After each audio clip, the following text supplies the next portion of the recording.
వ్రతశాల ఇది నా యేసు నివసించశాల. ఒకానొక కుమార్తె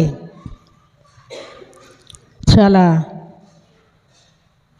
విస్తారమైనటువంటి డ్యాన్స్లు భరతనాట్యాలు చేస్తూ ఉంటుందంట ఆ కుమార్తె వయసు కూడా 18, 19, 20 ఆ ప్రాంతంలో ఉంటుందంట. మొన్నటి దినాన మనకు టీవీలో కూడా ఆ కుమార్తెను గురించి చూపించారు. ఆమెకు ఒక పెద్ద ప్రోగ్రాం వాళ్ళు ఆహ్వానించారంట.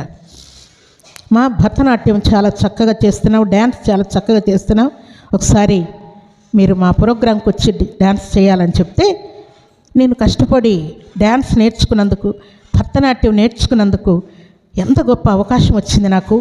ఇప్పుడు నేనేంటో, నా కథ ఏంటో, నా డ్యాన్స్ ఏంటో రుజువు చేసుకోవాలని బాగా కష్టపడి బాగా ప్రాక్టీస్ చేసి ఆమెకి ఇచ్చినటువంటి ఆ రూమ్లో ఆమె అలంకరించుకోవాల్సినటువంటి వాటన్నిటిని అలంకరించుకొని చక్కగా ఆమె ధరించవలసిన వస్త్రాలు ధరించుకొని తల నీట్గా మేకప్ చేసే వారిని పిలిపించుకొని తల మరి ఫేసు, చేతులు, కాళ్ళు అన్నీ మేకప్ చేయించుకొని అంతా రెడీ అయిపోయి ఇంకా రమ్మని పిలుస్తున్నారు అని అంటే ఆమె పైన మేడగదిలో నుండి మెట్లు దిగి వస్తూ ఉందంట. ఆ ప్రోగ్రాం వల్లే ఆ గది కూడా ఇచ్చారంట. మీరు సిద్ధపడడానికి ఈ రూమ్ మీకు ఇచ్చామని చెప్పారంట. ఆమె మేడగదిలో నుండి కిందికి వస్తూ ఉందంట. 3వ అంతస్తులో ఆమెకు రూమ్ ఇచ్చారంట. ఇక ప్రోగ్రాంకి వెళ్ళడానికి అక్కడ నుండి మెట్లు దిగి వస్తూ ఉందంట. వస్తూ ఉంటే వాళ్ళు సినిమా వాళ్ళ చెప్పులు ఎట్లుంటాయి చూసింటారు కదా, చాలా హైట్ ఉంటాయి కదా వాళ్ళవి, ఏ ఫ్యాషన్ ఉంటే అవే కావాలి వారికి. అట్లా ఆమె చాలా హైట్ ఉన్నటువంటి చెప్పులు వేసుకొని మెట్లు దిగుతూ ఉందంట. ఆ మెట్లు ఎట్లున్నాయంట, మెట్లు అంటే ఇట్లా ఏదైనా ఉండాలి, ఐరన్ ఉండాలి, లేకుంటే గోడ అయినా ఉండాలి కదా. కానీ ఆమెకు ఇచ్చినటువంటి రూము ఇంకా పూర్తి కాలేదంట, ఇంకా పని జరుగుతూ ఉందంట.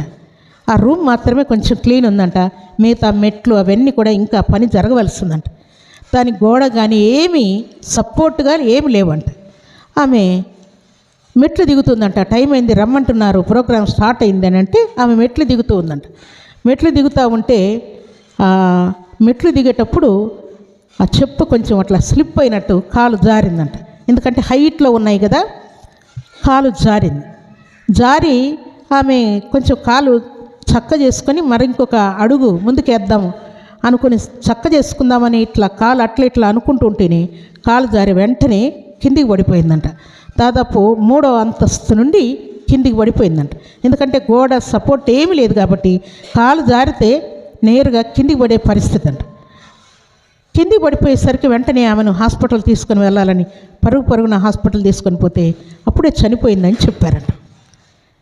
ఆమె అనుకున్నది, నేను ఎంతో బాగా డ్యాన్స్ చేసి ఈ తెలుగు 2 రాష్ట్రాల్లో పేరు సంపాదించి నా తల్లిదండ్రుల్ని చాలా చాలా సంతోషపెట్టాలని ఎంతో మురిసిపోయింది.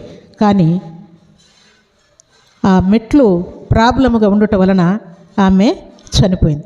చనిపోతానని ఆమె అనుకోలేదు ప్రియులారా. ఇప్పుడు తయారైంది అంతే, ఇంకా నేను చనిపోతున్నాను అనే సంగతి ఆమెకేం తెలియదు. ఇలాంటి దౌర్భాగ్యమైనటువంటి పరిస్థితుల్లో మనం ఉంటున్నాం. పరలోక రాజ్యం చేర్చుకోవటానికి మనల్ని సిద్ధపడమని దేవుడు ఆజ్ఞాపిస్తున్నాడు. ఈరోజు ఉన్నావు, రేపు ఉంటావో లేదో తెలియదని దేవుడు ఆజ్ఞాపిస్తున్నాడు. అందుకని భర్తని ఎక్కువ ప్రేమించొద్దు, భార్యని ఎక్కువ ప్రేమించొద్దు, నీ కుమారుణ్ణి ఎక్కువ ప్రేమించొద్దు, నీ కుమార్తెని ఎక్కువ ప్రేమించొద్దు. నీ కలిగి ఉన్నటువంటి విద్య, బుద్ధి, ఉద్యోగం, వ్యాపారం, లేక ఆస్తిపాస్తులు, ఇల్లు, పొలాలు, స్థలాలను ఎక్కువ ప్రేమించొద్దండి. ప్రేమ కలిగి ఉండాలి, కానీ ముందు ఎవరిని ప్రేమించాలి చెప్పండి? దేవుణ్ణి ప్రేమించిన తర్వాత నీ భర్తను ప్రేమించు, నీ భార్యను ప్రేమించు, నీ కుమారుని ప్రేమించు, నీ కుమార్తెను ప్రేమించు. నీ కలిగి ఉన్న ఇల్లు, పొలాలు, స్థలాలు, విద్య, బుద్ధి, ఉద్యోగం, నీ పని ఏదైనా సరే ప్రేమించు. దేవుణ్ణి పక్కన పెట్టి మనము వీటికి ప్రాధాన్యత ఇస్తే ఎప్పుడేం జరుగుతుందో తెలియదు. అనవసరంగా దేవుని యొక్క రాజ్యాన్ని కూడా మనం కోల్పోయే పరిస్థితులు వస్తాయి. కాబట్టి సర్వాధికారి ఈ రాజ్యం మనకివ్వడానికే, ఈ పరలోక రాజ్యం మనకివ్వడానికే దేవుడు భూమి మీదకి దిగి వచ్చాడు.